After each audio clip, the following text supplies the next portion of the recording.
Bismillahirrahmanirrahim. Assalamualaikum dan apa khabar?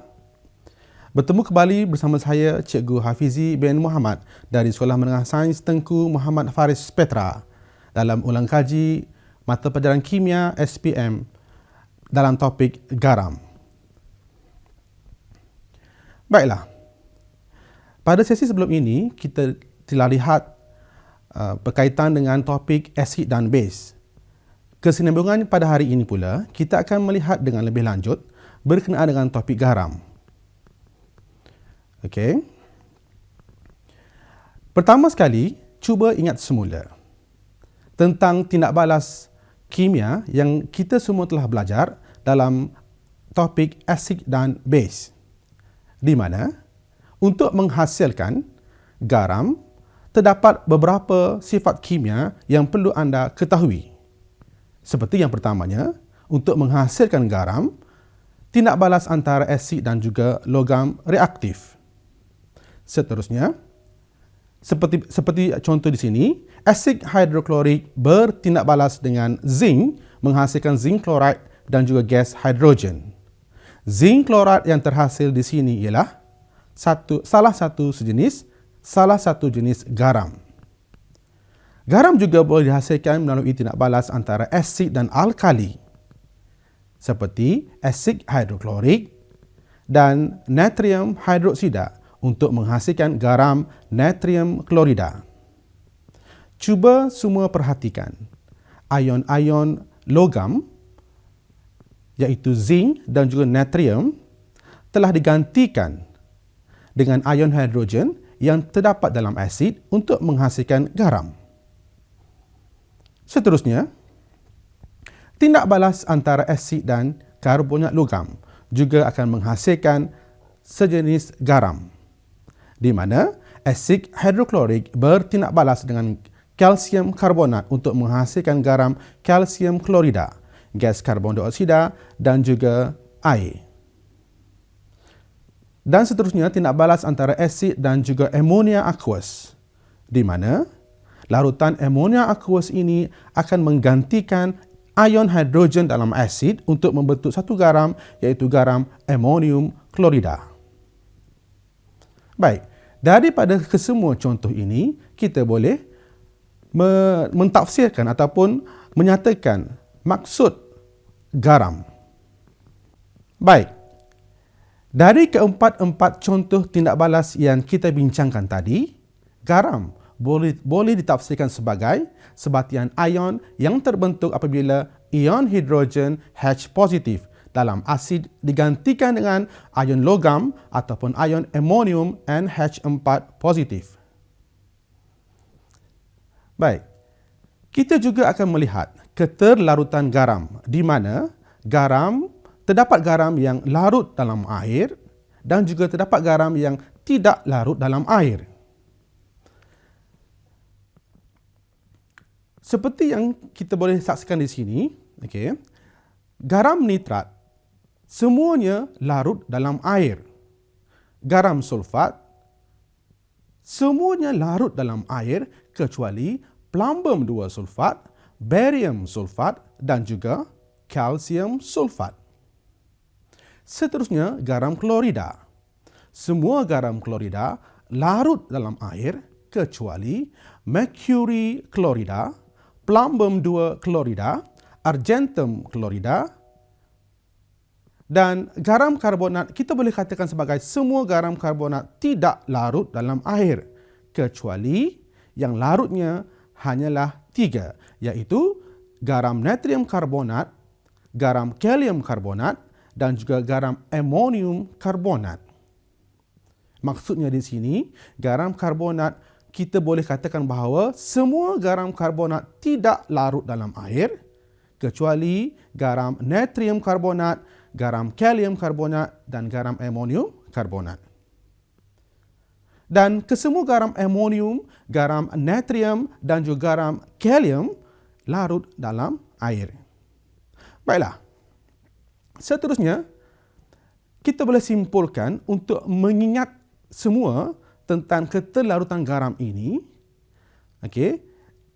Semua pelajar boleh menggunakan mnemonik ini untuk mengingatnya dengan tepat, iaitu no anak untuk garam yang larut, no untuk kesemua garam nitrat, A untuk garam amonium, Na untuk garam natrium dan K untuk garam kalium. Manakala bagi garam sulfat dan garam klorida, anda semua boleh mengingat dengan menggunakan PBC sulfat dan HPA klorida tidak larut dalam air.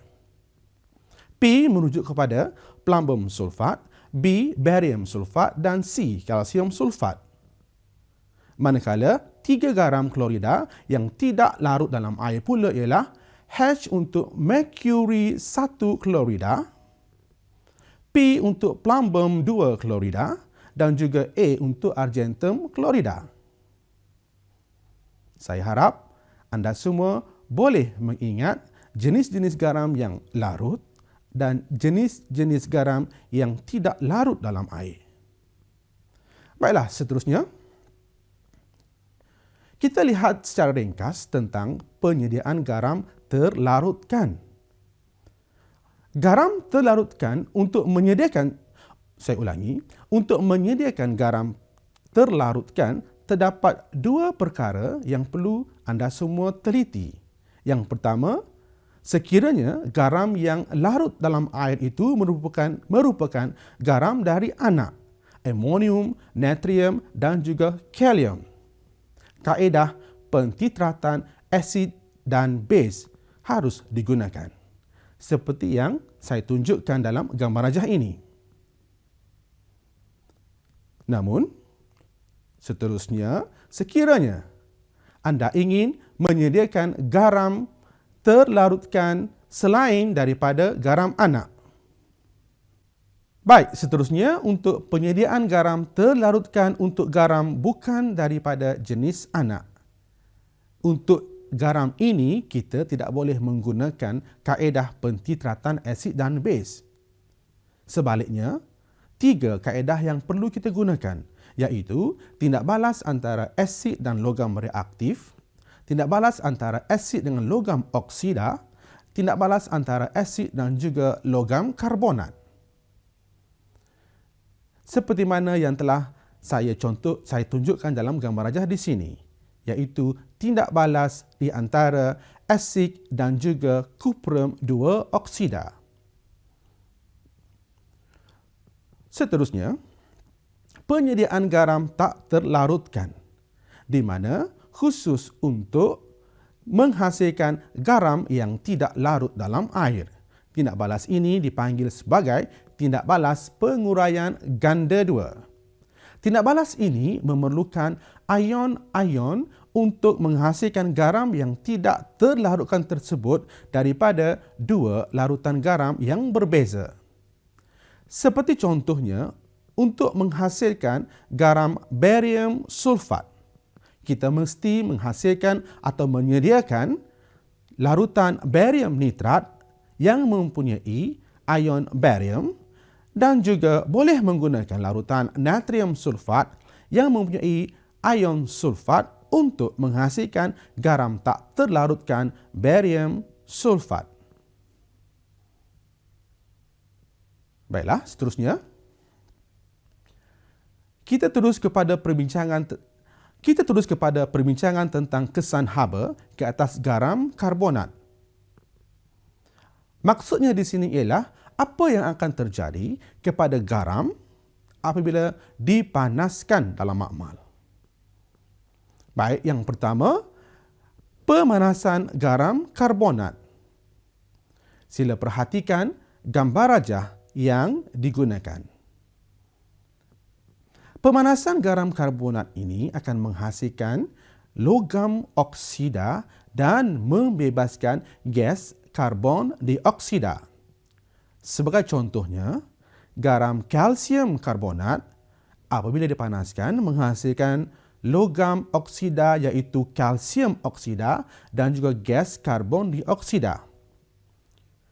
Untuk menentukan bahawa gas karbon dioksida itu terhasil, gas yang terhasil daripada pemanasan tersebut dialirkan ke dalam air kapur dan air kapur akan menjadi keruh. Seterusnya, kesan haba ke atas garam nitrat. Sedikit berbeza dengan garam karbonat kerana garam nitrat akan membentuk logam oksida dan dua jenis gas iaitu gas perang nitrogen dioksida dan juga gas tidak berwarna oksigen. Sebagai contohnya, pemanasan kalsium nitrat akan menghasilkan kalsium oksida dan gas nitrogen dioksida dan juga gas oksigen. Kalau diperhatikan kepada gambar rajah yang dikongsi di sini, untuk menguji kehadiran gas oksigen, kayu uji berbara diletakkan di, saya ulangi, untuk menguji kehadiran gas oksigen, kayu uji dimasukkan ke dalam tabung uji dan kayu uji berbara akan menyala semula.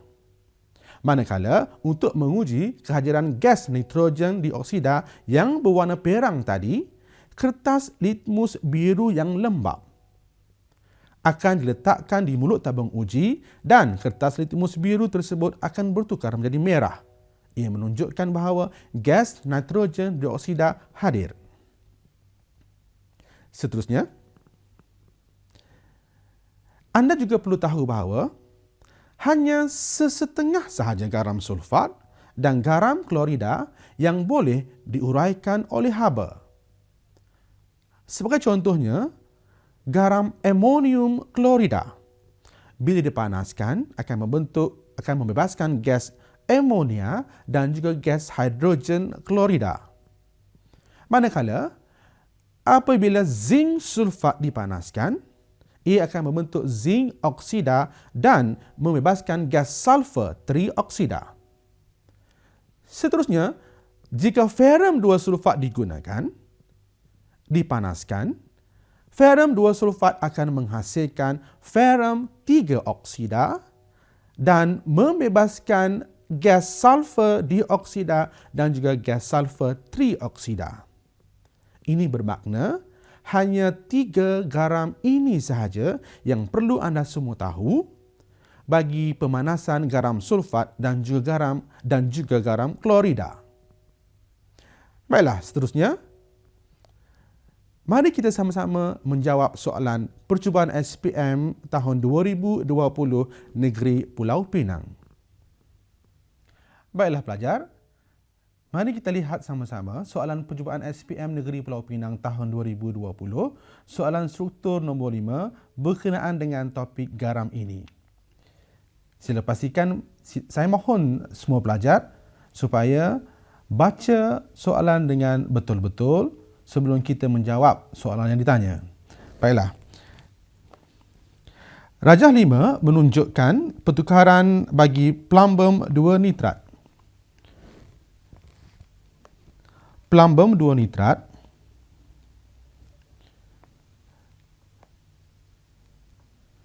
dilakukan dengan tindak balas yang pertama dengan menambahkan larutan natrium karbonat untuk membentuk pepejal garam R. Seterusnya, pepejal garam R ini dipanaskan. Tadi kita sudah bincang tentang pemanasan garam nitrat dan juga garam karbonat membentuk pepejal S dan juga gas T. Sebelum menjawab, pelajar dinasihatkan supaya betul-betul memahami kesemua maklumat dan juga informasi yang diberikan dalam soalan. Jika dilihat pada tindak balas yang pertama,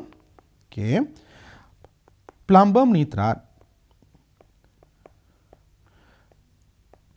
bertindak balas dengan larutan natrium karbonat merupakan satu tindak balas untuk membentuk garam tak terlarutkan, membentuk garam plumbum 2 karbonat dan juga menghasilkan larutan natrium nitrat. Bermaksud di sini, bila disebut pepejal garam R, Ini adalah plumbum karbonat. Dan untuk tindak balas yang kedua, plumbum karbonat dipanaskan membentuk pepejal es, iaitu plumbum 2 oksida dan gas T, gas karbon dioksida. Barulah anda semua boleh menjawab soalan berkenaan dengan soalan ini dengan lebih baik dan lebih confident. Soalan yang pertama, tulis formula kimia untuk plumbum 2 nitrat. PB kurungan NO3 tutup kurungan 2. Namakan tindak balas yang pertama. Tindak balas ini, iaitu tindak balas menghasilkan garam tak terlarutkan. Tindak balas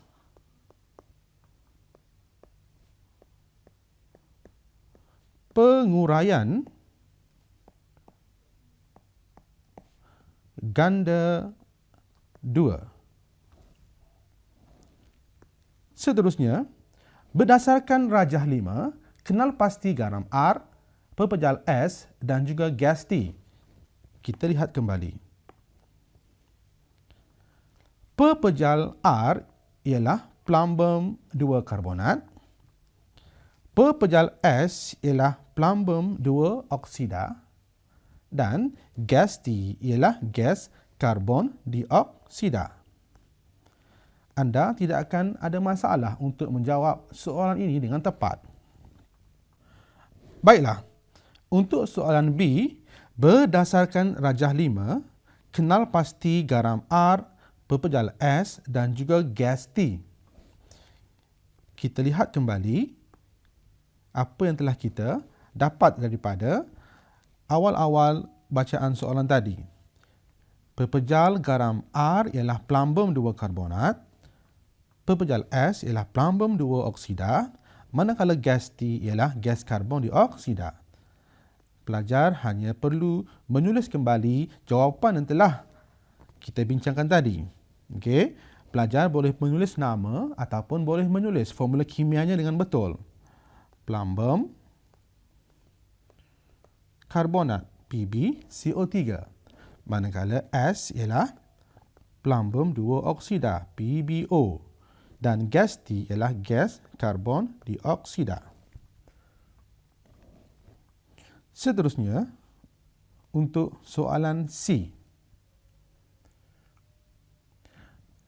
Nyatakan warna pepejal S. S ialah plumbum 2 oksida, di mana warna bagi plumbum 2 oksida ialah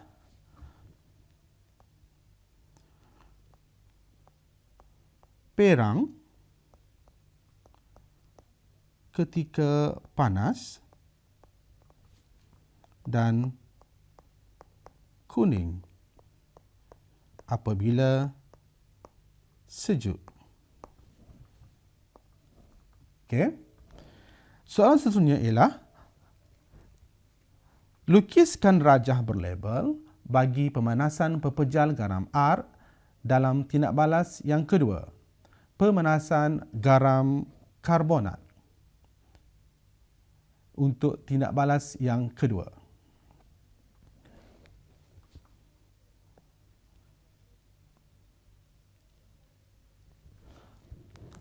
tabung didih untuk kita masukkan dengan pepejal garam R, salur penghantar untuk ujian gas yang terhasil, di mana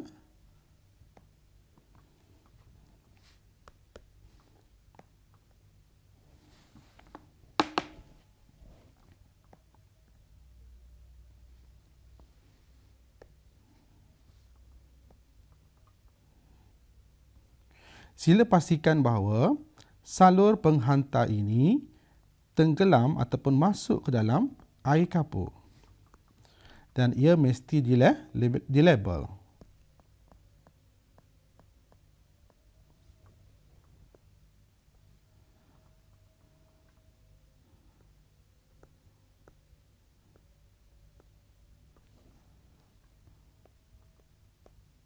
Anak panah dan untuk menunjukkan pemanasan dan ditulis perkataan dipanaskan.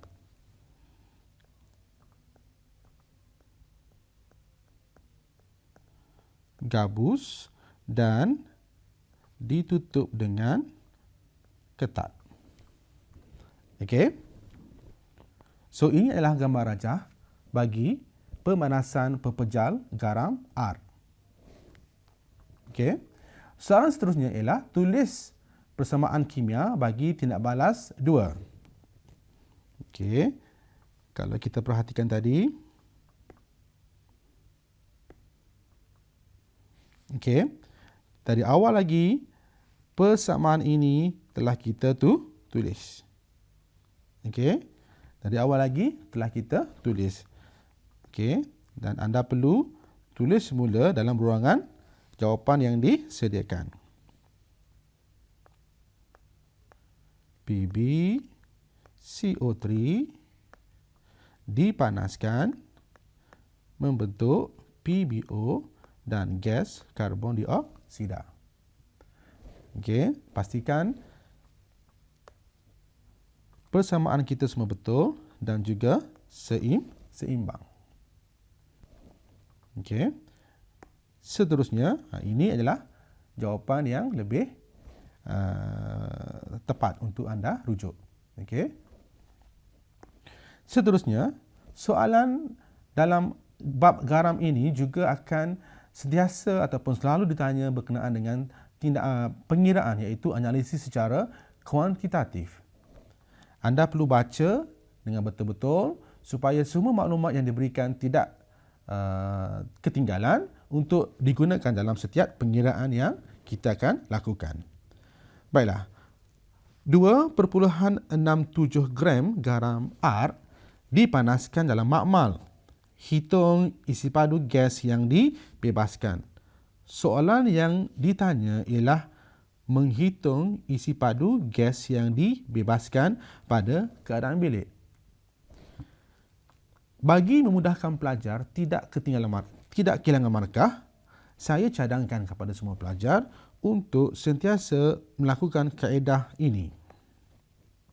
Iaitu, yang pertama, mengira bilangan mol untuk bahan yang diberikan maklumat. Di sini ialah bilangan mol garam R. Kerana diberikan jisim garam R ialah 2.67. Untuk mendapatkan bilangan mol, ia dibahagikan dengan jisim molar 267. Kita akan dapat bilangan mol R-nya ialah 0.01 mol. Step yang kedua ialah dengan menunjukkan nisbah bilangan mol, iaitu bilangan mol R dinisbahkan kepada bilangan mol bahan ataupun hasil yang ditanya. Di sini ialah gas T. Daripada persamaan ini yang telah kita tulis tadi. 1/1.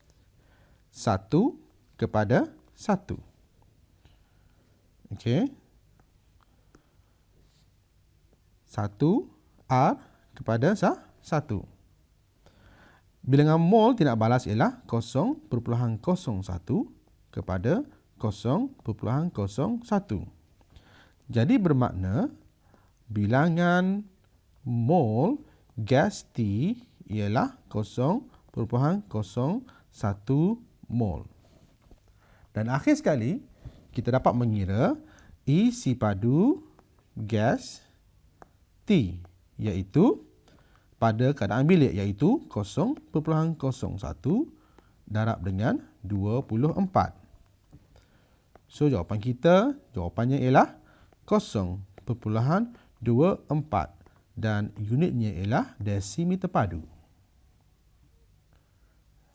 Baik, dengan menjalankan ataupun menulis semua kaedah seperti ini, anda semua tidak akan ketinggalan markah. Tidak akan kehilangan markah. Baik.